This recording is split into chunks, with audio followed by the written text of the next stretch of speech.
Where might you first meet the love of your life? At school? At work? On holiday? Or just while you're waiting for a train one day? Ask any couple and they will be able to tell you the story of how they met and decided to spend the rest of their lives together. Often the stories are simple, but sometimes they are extraordinary. Okay, so we met in Sharm el Sheikh in Egypt when was it? October last year. We are both from the same place, here, Birmingham in England, but we never knew each other before, and we've been back since to Sharm el Sheikh. My son started playing with your son on holiday, and it sort of developed from there, really. We met at a wedding in France, a mutual friend's wedding. In Cannes, to be precise. Mm-hmm. It was a lovely wedding, yeah. She was a bridesmaid and I was one of the guests, and we hit it off. Mm-hmm. So how did you end up together?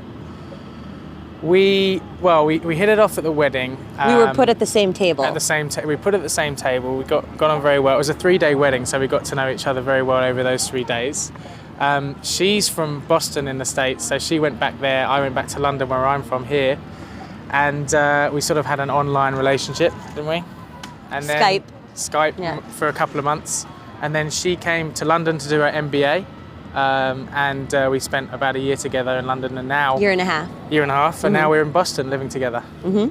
We met in a bar in London, and I was on a night out after work on a Friday night with a friend of mine, and we got talking.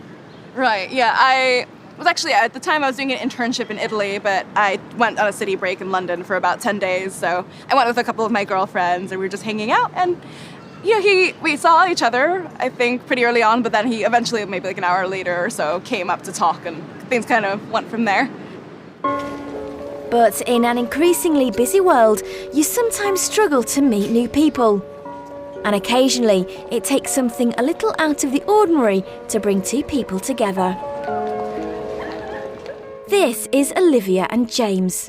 They've recently got engaged and they're planning their wedding, which will take place in Scotland next year. Olivia and James's love story had quite an unconventional beginning. I put myself forward for a blind date in a magazine, in a national newspaper. And 9 months later, I got an email saying, "We found somebody, would you like to go out for dinner and meet this mystery person?" So that's how I met James, was turning up to a restaurant and seeing him for the first time. I also wrote into the magazine, and 2 days later they contacted me and said, "Actually, I know we said we wouldn't find anyone, but we have found someone. Would you be interested in going on a blind date?" To which I obviously said yes. And about a month later, we met at the restaurant. I was told Olivia's name, and I was told what she did, how old she was, and a few interests, and that was it. Yeah, it was the same, and they told me that James was interested in architecture, writing, and theatre, I think. Oh, yeah. Sailing. Yeah, 3 things. So. Yeah, and I remember you were interested in the arts, I think, and also architecture. I think that's where they connected us.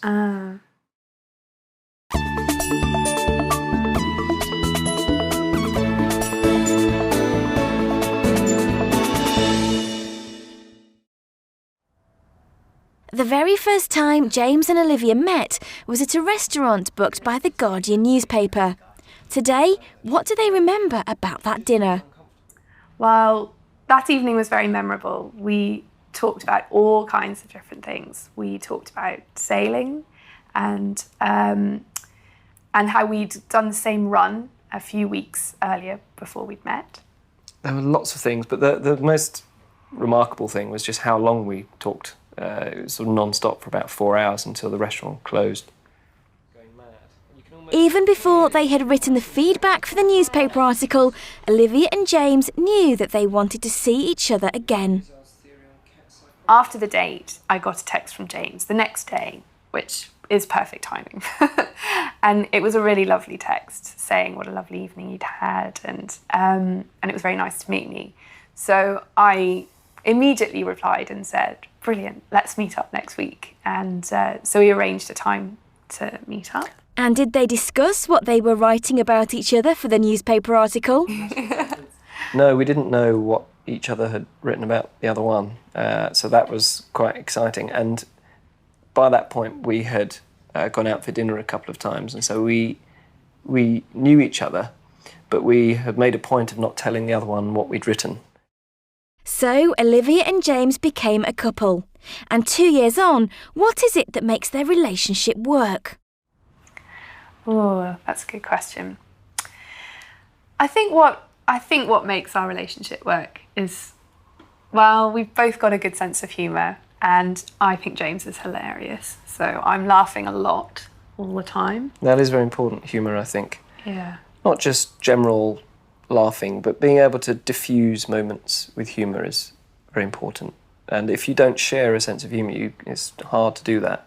But I think also our interests are ever so slightly different. So things that James says, are his interests, I used to claim were my interests and then realised I never found the time for them, things like going to the theatre. And so when I met James, those were the things that we did together, and it was brilliant because I was suddenly finding the time to do the things I claimed I liked doing, but never quite managed to squeeze in. And the relationship works so well that they've decided to spend the rest of their lives together. We had known each other for just over 2 years when I proposed. Yeah. About 2 years and 2 months, I think. I had planned to propose at Christmas time because I knew Olivia would be with her family then, and I thought that would be a good time. And also her family live in Scotland, in a very pretty part of Scotland, and I thought it was quite near the sea. I thought I could propose on the beach. I thought that sounded like a good plan. But then I decided, no, it's now. I'm going to propose now, or at least the coming weekend. We were going to the theatre to see a play, and it's the National Theatre, which is quite a cool building. And I thought I could propose somewhere in the theatre. So we then arrived at the theatre. Olivia said, I'm really looking forward to lunch. I'm very hungry. I had been promised lunch before the play, and then there was this change of plan, and I got really grumpy. I said, why don't we just go on a tour? Because we don't have time. It'll be brilliant. It'll be a great, they're really good. It'll be really short. He said, no, it won't. I went, come on, it'll be brilliant. And so Olivia stood there with her arms crossed whilst I waited for the lady to arrive to take us. Yeah. She took us straight to the biggest stage at the National. There are 3 stages, and the biggest is the Olivier stage. We needed something to prompt us, and so she said, well, you have the audience of the Olivier here. Is there anything you'd like to say to the audience? And Olivia laughed, and I said, well, actually, Olivia, come and sit with me on the chair. On the 2 chairs. And she said, oh no, what are you going to do now? And I said, I've actually been planning this all week. And she said, planning what? And at that point I sort of slid off my chair and onto my knee and asked her to marry me. She sort of gasped and said, yes, and grabbed me. And a big hug. And the news of their engagement didn't just thrill family and friends. The girl who set us up, she was lovely. And she was lovely, as things worked out. We stayed in touch with her, and, we told her quite quickly when we got engaged, because she'd been doing that job for quite a number of years, and we were the first couple she'd set up to get married. So apparently when I sent the email or text or whatever it was, she stood up in the middle of their open plan office and put her hands above her head and said, We've got a blind date wedding! So, it meant a lot to her, I think. Yeah.